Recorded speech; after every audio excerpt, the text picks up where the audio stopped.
At my son's graduation, I was told to stand in the back. That was the first thing. No greeting, no welcome. Just a firm voice from an usher I didn't recognize, holding a clipboard like it meant more than I did. "I'm sorry, ma'am," he said, avoiding eye contact. The front row's reserved. I nodded, unsure what to say. I looked past him and saw them sitting there, comfortable and unbothered. My ex-husband, Damien, his new wife, Brielle, her sister, and a couple of his cousins I barely remembered from 10 years ago. All of them dressed like it was a gala instead of a graduation. All of them sitting where I had been promised I'd be. Brielle turned her head and met my eyes. She didn't smile. She leaned toward Damien, but her words were loud enough for me to hear. "He doesn't want her here. Let her stand in the back." I froze. For a second, my body didn't know whether to move forward or turn around and leave.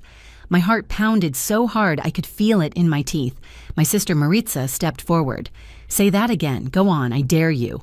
I reached out and grabbed her arm gently. "Number not today," I said. Maritza looked at me like I was losing my mind. "You're really gonna let her say that to you? On Caleb's day?" I nodded once.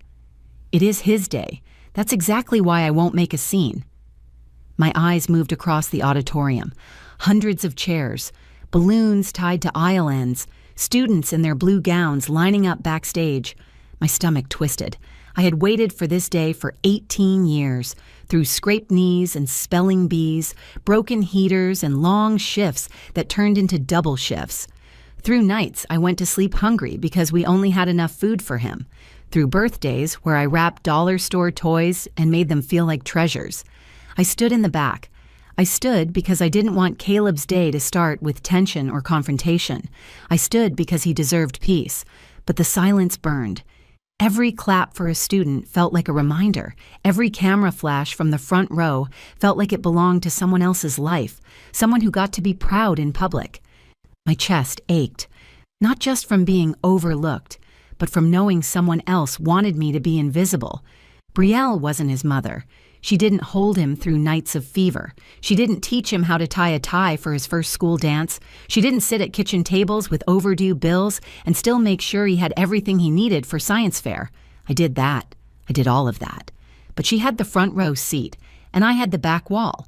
Maritza stood beside me, arms crossed, eyes sharp. "He told you he saved you a seat," she whispered. "He looked you in the eye and said that." "He did," I said. "Then what the hell is this?"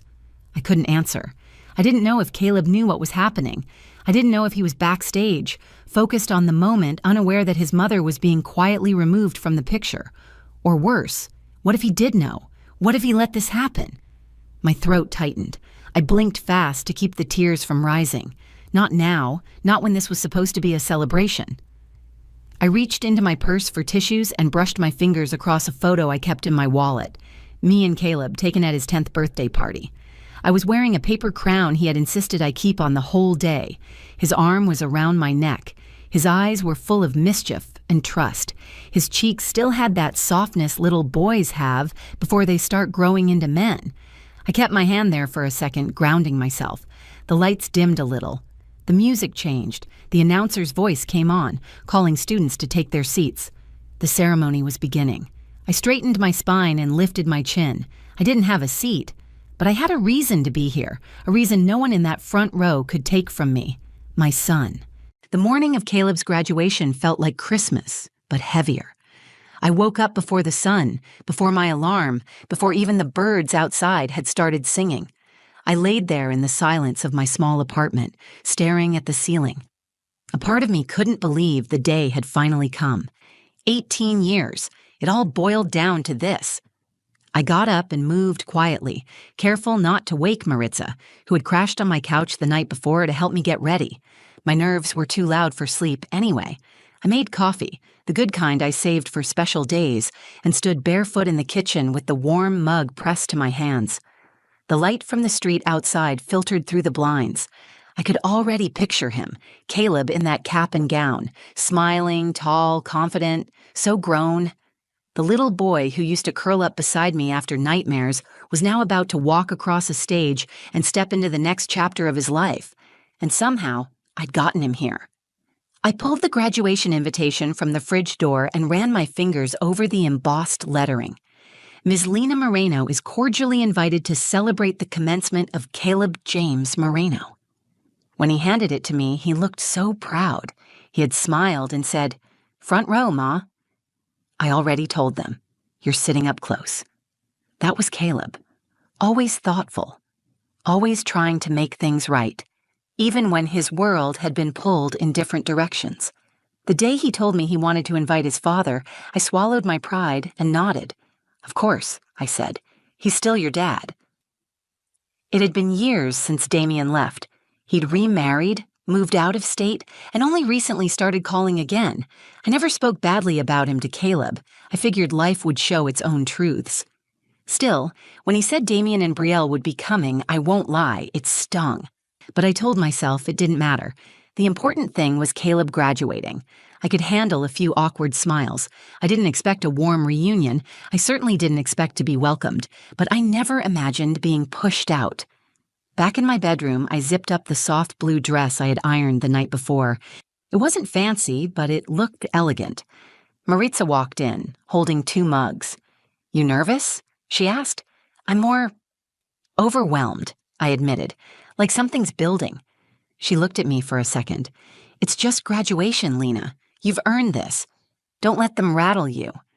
"I'm not worried about them," I said. "I just want Caleb to feel like I'm with him. I don't want to be a shadow today." "You never are," she said. "Not to him."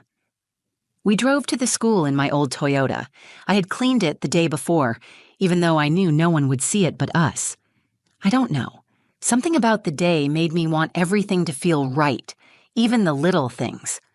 Maritza played soft music as I stared out the window, counting the blocks like heartbeats.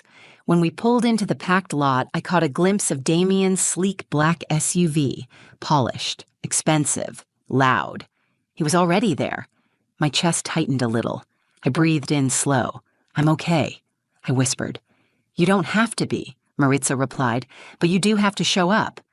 We stepped out, and the air was thick with excitement. Parents taking pictures, kids laughing, balloons floating above heads. I felt something in my chest stir, pride. Pure and powerful. This was our finish line. I remembered the nights I sat at our wobbly kitchen table, helping Caleb study for exams while eating ramen noodles. I remembered the early mornings I left a note on the counter because I had to start my shift before he woke up, the times he offered to skip field trips because he knew money was tight, and still he never complained. He never asked for anything more than what I could give, and today he was graduating. I straightened my shoulders and fixed my hair as we approached the auditorium doors. The future was on the other side of that building. So was my son. I had no idea the moment I walked in that everything I thought I knew about this day was about to change. The moment we stepped inside the auditorium, I felt it. That shift in energy, like someone had pressed mute on a song I was meant to hear. I scanned the room, looking for our seats, the ones Caleb said were saved for us. "Row A, left side," he'd texted me. "You'll see the little white card with your name on it." But there were no cards, just people. Row after row already filled. Laughter, hugs, parents leaning in to whisper to their graduates. The front row, our row, was fully occupied. And there, right in the middle, sat Damien and Brielle. He wore a dark tailored suit, like this was a board meeting. She wore a champagne-colored dress, the kind people wear when they're sure everyone's watching. Her blonde hair was twisted into an elegant bun, not a strand out of place. She looked completely at ease, completely in control. I froze. My heart dropped into my stomach. A young usher in a black polo approached us. "Ma'am," he said politely, "do you need help finding a spot?" I nodded. "Yes, my son said he reserved 2 front-row seats for us, left side." He looked at his clipboard and frowned. "Those seats have already been filled. They were claimed by the Carter family." I stared at him. I'm Caleb's mother. His eyes widened slightly. He looked back at the clipboard, then toward the front row. His expression shifted to discomfort. "I'm really sorry, ma'am. There's standing room in the back." The words felt like a slap. Before I could speak, Maritza stepped forward. "Are you serious right now? She's the kid's mother. You think she came here dressed like this to stand?" He glanced around nervously. Look, I'm just going by what I was told. I can't move people who are already seated." From the front row, Brielle turned and made eye contact with me. Her face was calm, smug. Then she leaned in toward Damien and said, not loud, but just enough. He doesn't want her here. Let her stand. This isn't her place anymore. I felt the words slice through me. Not her place. As if I was just a former role. Maritza bristled. Oh, hell no. Say that again, Barbie. I dare you. I reached for her arm. Not now, I whispered. This isn't about her. It's about Caleb. But I know. But if we cause a scene, he'll remember that. Not the diploma, not the walk, just the drama. I'm not giving her that power. Maritza clenched her jaw but stepped back. We walked slowly toward the back of the room, heels clicking against the polished floor, heads turning. A few parents smiled politely. Most didn't look at us at all. We stood against the back wall beneath a dim exit sign. There were no programs left, no chairs, just concrete and shadows. I couldn't help it. I looked toward Caleb's row. He wasn't seated yet. Maybe he was still backstage. Maybe he didn't know. Or maybe he did. That was the worst part. The doubt. The whisper in my mind asking, what if he let this happen? What if he chose them? I shook the thought away, but it stuck, like smoke in my lungs. Maritza leaned in. You want to leave? I thought about it. I thought about turning around, walking out that door, going home and pretending this day never happened. But then I remembered Caleb at 12, when I couldn't afford a new backpack for school. He took his old one, patched the straps with duct tape, and said, "It still works, Ma. I don't need a new one." I remembered the night he sat on my bed after Damien missed another birthday and whispered, "You're the one who shows up." Number I wouldn't leave. I had shown up for 18 years. I wasn't going to stop now. I looked down at the stage. The faculty was gathering. The ceremony was minutes from starting. From the back of the room, I stood still, hands clasped, chest tight. All around me, families were taking selfies, clapping, cheering, but I stood quietly watching and waiting, a mother erased from the picture, but not from her son's story, not yet. I wanted to leave. As the auditorium buzzed around me with excitement, I stood frozen in place, arms folded tightly, trying to hold in everything I was feeling. I watched smiling families posing for pictures, arms around their graduates, dressed in vibrant caps and gowns. I watched fathers beam with pride and mothers cry quietly in the front row. I saw what I had always pictured for myself, just not from where I was standing. And for a moment, I let the bitterness rise. It didn't feel fair. I had raised Caleb without help. Damien paid what the courts told him to, but that was just money. I was the one who showed up at every parent-teacher conference, who sat in waiting rooms during Caleb's asthma attacks, who printed worksheets from the library when we couldn't afford tutoring. I was the one who stood by him, year after year, while his father built a new life, a new marriage, a new version of the truth. And now, here I was, tucked into the shadows of the auditorium like a stranger who didn't belong. I turned to Maritza. Maybe I should go. She looked at me in disbelief. What are you talking about? I don't want to ruin this for him. I don't want him to feel torn between two sides. He already has enough pressure. Maritza shook her head. And what about you, Lena? You're not some guest. You're his mother. If anyone has a right to be here, it's you. My hands were trembling. I could feel my throat tighten, tears threatening again. I didn't want to cry, not in front of these people, not in front of Brielle. Then I remembered something Caleb had said to me just last week. We were sitting on the couch, surrounded by boxes of dorm stuff he'd ordered online. He looked up from a checklist and said, "You know what I'm most proud of?" I smiled, thinking he'd say his GPA or the scholarship he got. Instead, he said, "That you did this alone." And somehow, I never felt like I was missing anything. I'd laughed through my tears that night, but I felt those words now like armor sliding back into place. "You're right," I said to Maritza, my voice steadier. "I'm staying." Maritza nodded. "Good, because I was about to drag you back in here anyway." We stood silently for a while. The principal stepped up to the podium. The band played a few bars of the school anthem. Names were being called, cheers rising and falling like waves. I tried to scan the stage, hoping for a glimpse of Caleb, but the students were still out of view, waiting, just like us. My eyes drifted back toward the front row. Damien was scrolling through his phone. Brielle was flipping her hair, smiling at something her sister whispered. Neither of them looked back. Not once. And yet, I didn't care anymore. They could have the seats, they could have the show. I had the memories. I had the late nights, the scraped knees, the tearful talks, the laughter in small kitchens, the victories no one else saw. They had front row tickets. I had a front row heart. That's when the music changed. A soft hush fell over the crowd. The students began walking in, a sea of blue gowns, gold tassels, the kind of moment that makes you catch your breath without meaning to. And then I saw him. Caleb. His walk was calm and steady, but his eyes searched the crowd. He looked left, then right. For a second, he looked directly at the front row. Damien raised a hand to wave, but Caleb didn't return it. Then slowly, his gaze moved toward the back of the auditorium, past the rows of clapping families, past the flash of cameras, and he saw me. Our eyes locked. His mouth didn't move, but I saw it written all over his face. "I see you, Mom." He kept walking, but he didn't look away. In that moment, I felt everything shift. All the doubt, the sadness, the anger. I let it go. I didn't need a seat to be his mother.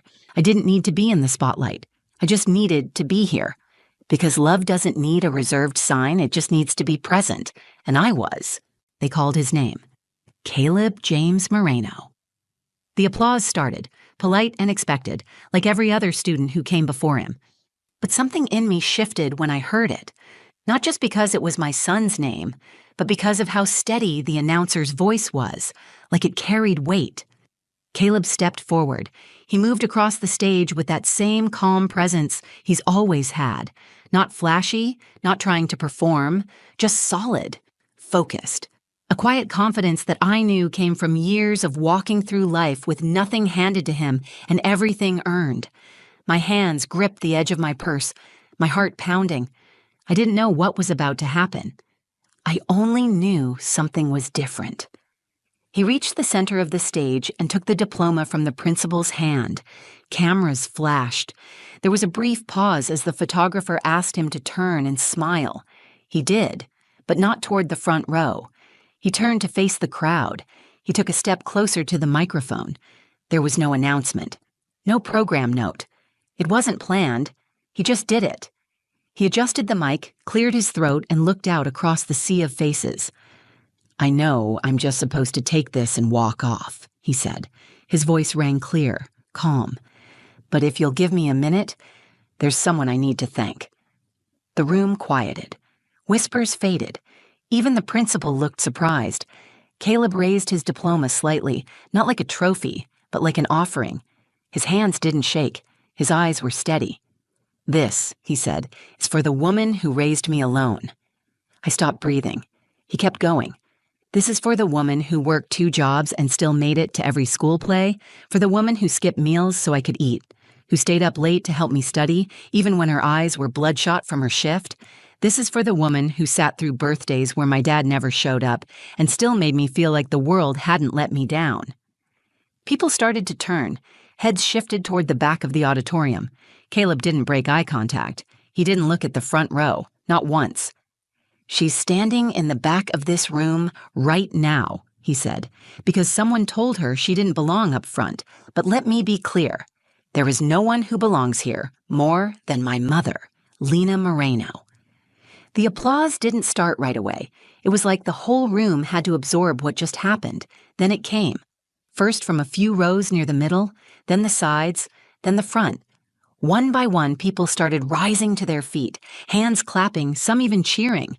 I heard one woman whisper behind me, "That's real love."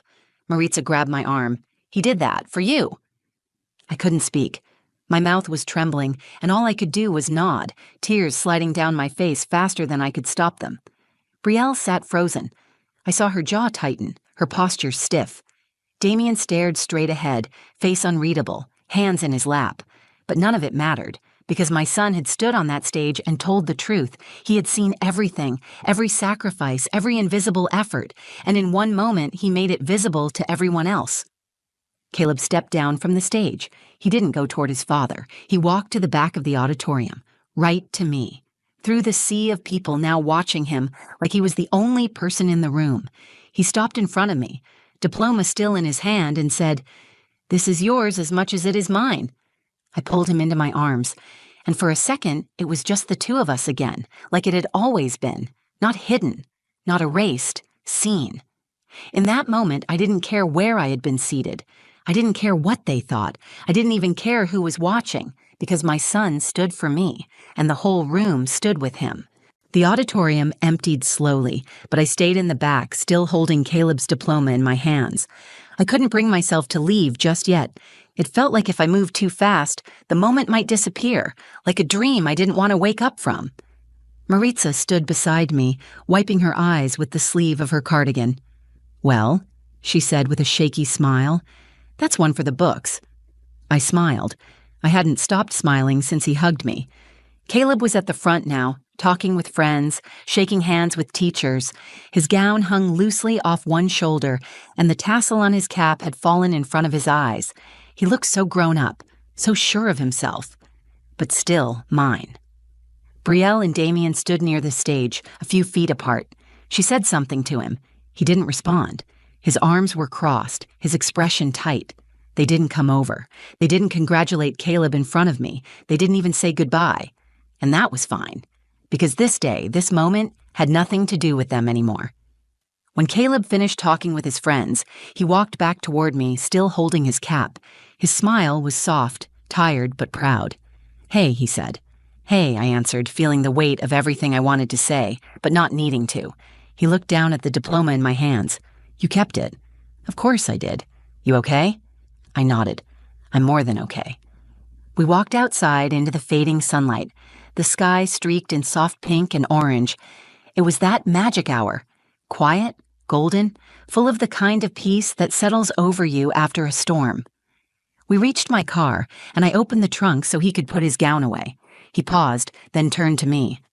"I didn't plan to say anything up there," he said. "It just didn't feel right to walk away without thanking you." My throat tightened. "You didn't owe me anything." "I do," he said. "I owe you everything." I didn't try to respond. I just reached out and took his hand. It was bigger now, stronger than I remembered, but it was still the same hand that used to reach for mine in parking lots and movie theaters and when the world felt too big. "You know," I said, "when you were little and you'd get scared or sick or just sad, I'd always tell you I'd stand with you no matter what, even when no one else did." "I remember," he said. "Well, today, you stood for me." He smiled again, softer this time. "You've been standing for me my whole life. It was time I stood back." In that moment, I felt something shift inside me. It wasn't just pride. It was peace. Peace that I didn't need to fight anymore to prove my place in his life. He had claimed it for me, publicly, boldly. The rest of the night moved slowly in the best way. We picked up pizza, went back to our apartment, and ate on paper plates at the kitchen table where I used to help him with spelling tests. He didn't want to party. He didn't want to go out. He just wanted to be home with me and Maritza. He stayed over that night, fell asleep on the couch with the TV still playing and his cap sitting on the coffee table next to an empty root beer can. I stood in the doorway and watched him for a moment, remembering 100 nights like this one when he was small. Except now, he was a man who hadn't let the world rewrite the truth of who raised him. The next morning, as he packed up his things to head to a small get-together with his friends, he kissed me on the cheek and said, "You made me who I am, Mom. Don't let anyone ever tell you different." And I won't. Because I learned something that day. Love doesn't need a front row seat.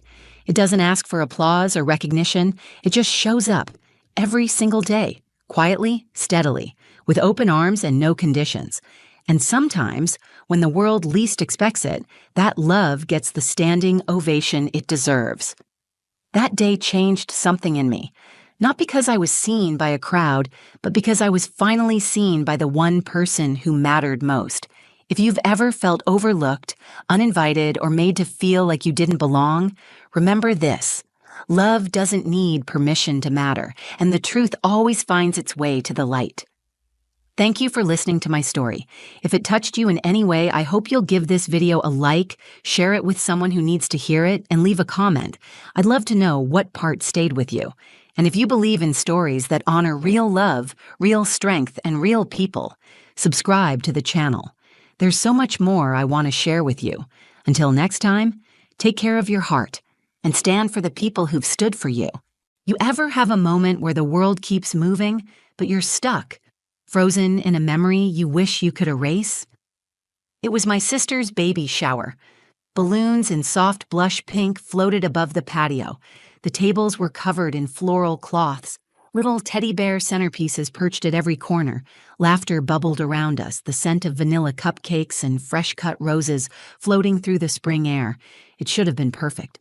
But instead, it turned into the kind of day I can never forget, no matter how hard I try. Nia was radiant, 8 months pregnant, wearing a flowing cream dress that hugged her belly just right. Her curls were pinned up, and she kept brushing her hands over her bump like she was both proud and nervous. I stood next to her, watching as she opened a tiny pair of crocheted baby booties. Her eyes lit up. She smiled wide. For a second, it felt like maybe, just maybe, our family would get through this moment without someone ruining it. But then I saw the look on my mom's face. My mom, Darlene, sharp chin, sharper tongue, arms crossed over her perfectly pressed blouse. She had that familiar smirk, the one she always wore right before she dropped a verbal grenade in the middle of a happy moment. My stomach twisted. I knew that look too well, and just like that, she said it. She's a single mother, probably doesn't even know who the father is. My hands clenched around the edge of the plastic tablecloth. I stared at her, hoping I had misheard. But no, she said it casually, like she was commenting on the weather, like it was a joke, a punchline.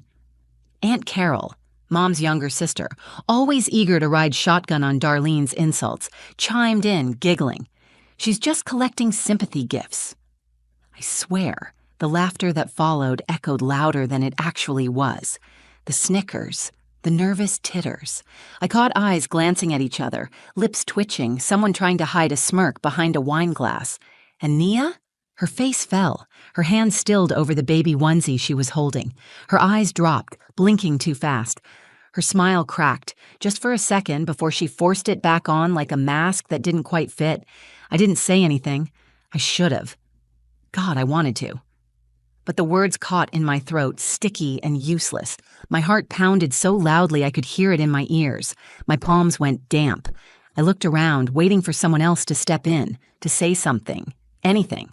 But no one did. Why didn't I speak up? Why did I freeze? Was I so used to Mom's cruelty that I just accepted it? Micah, my son, was sitting quietly beside me, just 8 years old but already too perceptive for his age. He looked up at me with those wide, thoughtful eyes, his brow furrowed like he was trying to make sense of what just happened. He didn't understand the words, not fully, but he understood the tone, the ugliness. I could feel heat rising in my chest, anger and shame tangled so tightly, I couldn't tell where one ended and the other began. I kept thinking, this is supposed to be a celebration. Why are we letting her ruin it? But the moment passed. Nia cleared her throat, thanked someone for a gift she hadn't even looked at. The guests moved on. The conversation shifted, but the tension hung in the air, thick and invisible. My mom smiled, satisfied, like she'd put Nia back in her place. But what she didn't know, what none of them knew, was that the most powerful voice in that yard didn't belong to her. It belonged to my son.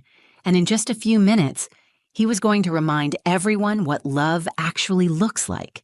The baby shower had started out like something from a Pinterest board. It was held in my cousin's backyard, long wooden tables lined with white linen, pink balloons tied to chairs, and a mimosa bar tucked under a blooming magnolia tree. There were banners that read, "Welcome Baby Harper," and pastel cupcakes with tiny fondant rattles on top. Music drifted through a Bluetooth speaker, soft acoustic covers of old pop songs. I arrived a little late, juggling a diaper bag, a half-wrapped gift bag, and Micah, who was begging for juice the moment we stepped out of the car. My heels sank into the grass as I tried to keep my balance. Typical me, overwhelmed, under-caffeinated, and trying to smile through it all. Still, I was genuinely happy to be there. Nia deserved this. My little sister. Nia's always been the sensitive one, the dreamer, the artist. Growing up, she wrote poetry in spiral notebooks and cried during dog food commercials. I was the older one, the mature one, the fixer. the one who knew how to keep her head down when Mom got mean. When Nia found out she was pregnant and the father ghosted her, I knew what was coming. Not from the world, but from our own family, especially from Mom. Darlene has always carried herself like she was the CEO of our lives. A woman with high standards and a sharper-than-steel voice, she's the kind of mother who sees vulnerability as weakness and makes love feel like something you have to earn. And Aunt Carol? Just a quieter version of her, echoing her opinions like a shadow with lipstick. I remember the call when Nia told me she was keeping the baby. Her voice trembled. She kept apologizing. For what? For being human? For needing help? I told her I was proud of her, that she was brave, that this baby, this little girl growing inside her, would be the best thing that ever happened to her. She cried. I did too. So when the idea of a baby shower came up, I took charge. I helped pick the colors, made the guest list, sent out the invites.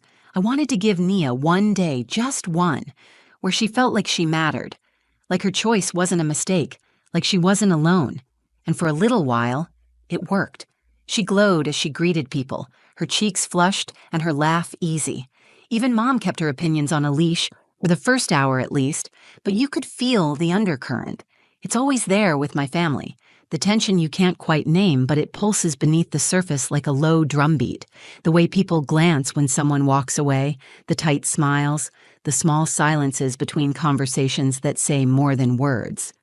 I was on edge, even as I smiled. My throat felt tight all afternoon, like I was bracing for impact. I kept checking on Micah, letting him sip ginger ale out of a champagne flute just to keep him occupied. He was wearing a little button-up shirt I ironed that morning, and his hair had this one curl in the front that refused to stay down no matter how much gel I used. He was my anchor, my reminder that kindness still existed, that I hadn't completely messed up at this whole parenting thing, and I think he could sense my nerves. He's always had this gift, like he reads the energy in a room better than most adults. He was watching Naya, too, watching the way her hands moved, the way she blinked too long when someone asked about the father. He didn't say anything yet, but his little body leaned into mine, like he knew something was coming. And God, something was. It happened so fast. One minute, Nia was laughing as she opened a soft pink swaddle blanket from one of our old neighbors, and the next, silence. The kind that doesn't just land, it drops. My mother's voice sliced right through the middle of the conversation like a cold wind in spring. I didn't even see her face at first, just heard the words. She's a single mother, probably doesn't even know who the father is. The laughter around us halted, not all at once, but in a domino effect. A few chuckled. A few guests looked down at their drinks, pretending they hadn't heard. Others froze mid-smile, unsure how to react. I looked at Nia. Her hands stopped moving. Her shoulders, which had been relaxed, finally, for the first time in months, tensed. She didn't even look up, just stared down at the baby item in her lap, blinking too quickly. Then Aunt Carol, of course, added her voice to the mix, like an aftershock. She's just collecting sympathy gifts. Honestly, we should have thrown her a fundraiser, not a shower. My stomach twisted. I could feel my pulse in my throat.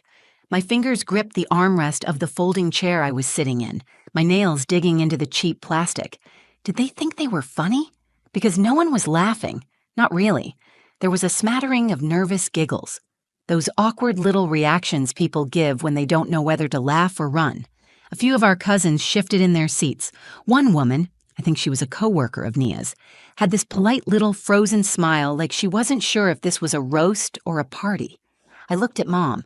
Her face was calm, smug even. She was sipping iced tea like she hadn't just sucker-punched her own daughter in front of a crowd. God, I wanted to scream, but I didn't. I just sat there, trapped in my own skin, heart pounding, eyes stinging.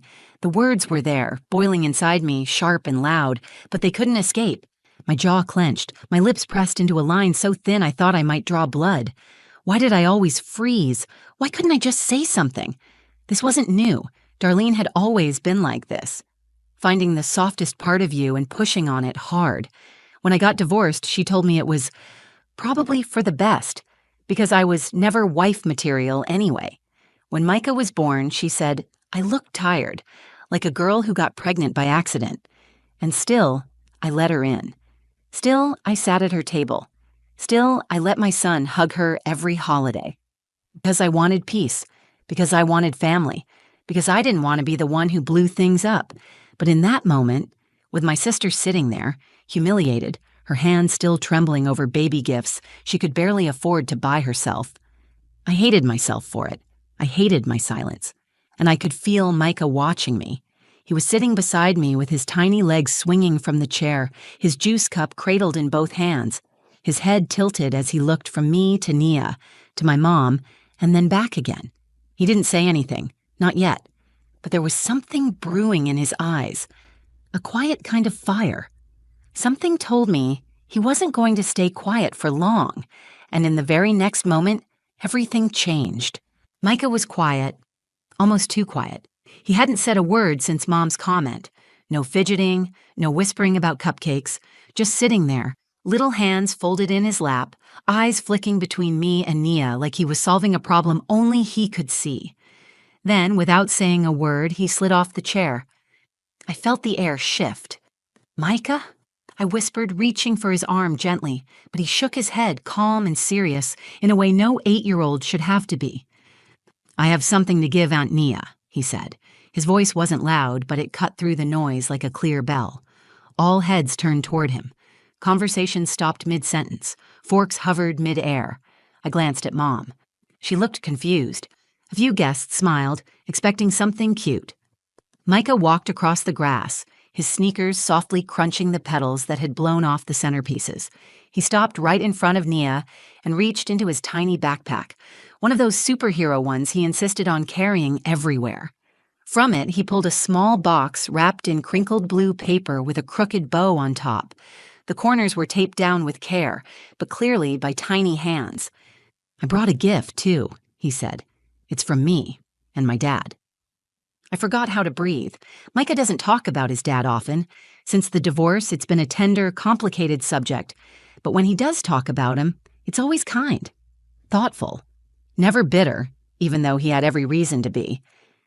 Nia's hand went to her chest, her mouth parted like she wanted to say something, but no sound came out. Micah looked around, at the guests, at my mom, then back at his aunt. "My dad said babies are special," he continued, "and they deserve love no matter what. He told me if I ever met a baby who didn't have a dad around, I should show them what it's like to have people who care." He placed the gift in Nia's lap. "And I care about baby Harper, so this is from both of us." The silence that followed wasn't awkward. It was stunned. The kind of silence that wraps around a moment and holds it still, so you have no choice but to really feel it. Nia's eyes filled instantly. She didn't try to hide it. Tears rolled down her cheeks in soft, steady streaks. She opened the box slowly, carefully peeling the tape the way you do when you want to save the paper. Inside was a hand-painted baby rattle.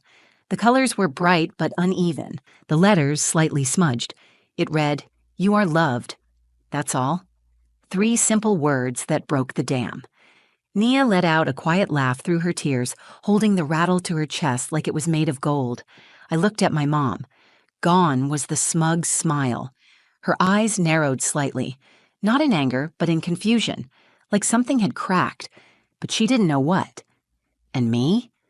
My heart felt like it was swelling and breaking at the same time. Micah turned around, walked back to me, and sat down again like nothing had happened. He leaned against my side, his body warm, and whispered, "I just didn't want her to feel sad." I ran my fingers through his hair, blinking fast. I could barely hold it together, because somehow my 8-year-old had just done what generations of women in our family never could. He spoke up when it mattered, and he did it with love. You could hear the breeze again. That's how quiet it got. Even the leaves rustling through the magnolia tree seemed louder than the people standing around us. Nia was still crying, not sobbing, not loud, just silent tears that kept coming. Her hands were wrapped around Micah's gift like it was the most precious thing she'd ever held. Her whole body seemed to soften, like for the first time all day, someone had told her she mattered, and meant it. I looked around the yard. Guests who were just snickering minutes ago were now shifting uncomfortably in their seats. A few looked down at their drinks. One woman wiped the corner of her eye, trying not to make a scene. No one was laughing anymore. And then, all eyes landed on my mom. Darlene sat stiff in her chair, one hand still resting on her glass of tea, her smile gone, not replaced by anger. No, that would have made sense. But what I saw in her face was something different. It was shame. Real, undeniable shame. Her eyes met mine. For a second, I thought I saw her flinch.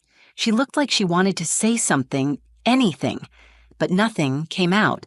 Not even the usual sharp comeback, just silence. For the first time in my life, my mother didn't have a response, and maybe that's what made the moment feel so huge. Because Darlene always had something to say. She wielded words like weapons, slicing, precise, unforgiving. But Micah's quiet, honest kindness, she had no defense against that. There was nothing to mock, nothing to spin. Just a little boy who had spoken from a place so pure that it disarmed everyone in that backyard, even her. Nia looked up at Micah and smiled through her tears. "You have no idea how much I needed that," she whispered. Micah beamed. He didn't need to understand the gravity of what he'd just done. He just needed to know it helped, and he did. And then, for the first time in hours, I stood up. I walked over and knelt beside Nia, resting a hand on her knee. "You're not alone," I said, loud enough for everyone to hear. My voice cracked, but I didn't care. "You've never been, and no one gets to shame you for choosing to be a mom." My voice was shaking, but I felt strong. I looked directly at my mother when I said it, and for once, she didn't look back like she was challenging me. She just stared, hollow and quiet. I stood up straight and added, "This baby is already more loved than she'll ever know, and I don't care who's uncomfortable hearing that." There it was. The moment I'd waited my whole life for, not to tear my mother down, but to finally stop protecting her comfort at the cost of someone else's pain. And the most powerful part? I hadn't even been the one to start it. Micah had, my child, raised in love, through pain, through divorce and healing, had reminded everyone in that backyard what compassion actually looks like. And in doing so, he gave me the courage to finally speak. The crowd slowly began to clap, not a dramatic movie moment kind of clap, but a real one, honest, raw. A few people came over to hug Nia. Someone passed her a tissue. A couple guests started whispering apologies. One even said, "I'm sorry I laughed earlier." That was wrong. The air shifted. Not completely, not forever, but just enough to breathe again, just enough to hope. The baby shower ended quietly. There was no big speech, no dramatic confrontation, just soft conversations, people helping pack up leftovers, and Nia holding on to that little, hand-painted rattle like it was the most important gift she'd ever received. And maybe it was. Mom didn't say another word that day. Not to Nia, not to me, not even to Micah. She just sat there for a while, her lips pressed tight, watching the way people had shifted, how the room she used to command with rolled eyes and cutting remarks no longer moved with her mood. Eventually, she stood up, straightened her cardigan, and left without saying goodbye. I won't lie. I felt relief watching her walk out, but also sadness. Because deep down, I still wanted her to get it, to realize what she had done, to see the weight her words carried and how they buried the people she claimed to love. I don't know if that moment ever came for her. She never apologized, but she also hasn't spoken with that kind of venom since. Maybe that's something. Maybe it's not enough. But what I do know is this. That day changed something in me. For years, I played the quiet role, the one who held the peace, the one who swallowed words to keep the family from cracking down the middle. But peace kept at the expense of kindness isn't peace at all. It's silence. And silence lets damage grow in the dark. Micah taught me that. I still think about the way he stood there, small but fearless, offering love in a place where judgment had just been thrown like daggers. He didn't raise his voice. He didn't call anyone out. He just showed up with gentleness. And it was louder than any insult could ever be. And Nia? She's stronger now. She told me later that it wasn't just Mom's comment that hurt. It was the way everyone let it sit there, the way it echoed in the silence. But Micah's voice? That erased it. He gave her something our family rarely did, a moment of unconditional support. Baby Harper was born 2 months later, Full head of curls, lungs like a fire truck, and the same curious eyes Nia had when she was little. And that rattle Micah made? It's still on her dresser, sitting right next to a framed photo of the three of them, Nia, Harper, and Micah. Micah says she's his cousin, but he treats her like a little sister. Protective, playful, always whispering secrets into her tiny ears when he thinks no one's looking. And me? I'm learning. Still unlearning, too. Still figuring out how to raise a child with softness when I was raised in sharp corners. But I'm proud, not of being the perfect mom, I'm far from it, but of raising a boy who sees the cracks and doesn't run from them, a boy who fills them with love. You know, I used to believe that standing up for someone meant fighting, arguing, proving a point. But that day, I learned it can be as simple as a gift, a few words, a moment of heart when everyone else goes cold. So if you ever find yourself in a room where someone's being broken down, whether with words or with silence, remember this. Sometimes the loudest thing you can do is love someone anyway. Thank you for listening to my story. If it touched you or reminded you of a moment in your own life, please let me know in the comments. I read every single one, and your stories mean more to me than you know. If you believe in kindness, in speaking up when it counts, and in breaking cycles for the next generation, share this video with someone who needs to hear it. And if you'd like to hear more true, real-life stories like this, don't forget to like, subscribe, and hit the notification bell so you never miss when a new one drops. This channel is a place for honesty, healing, and heart, and I'm so glad you're here. Take care of yourself and each other.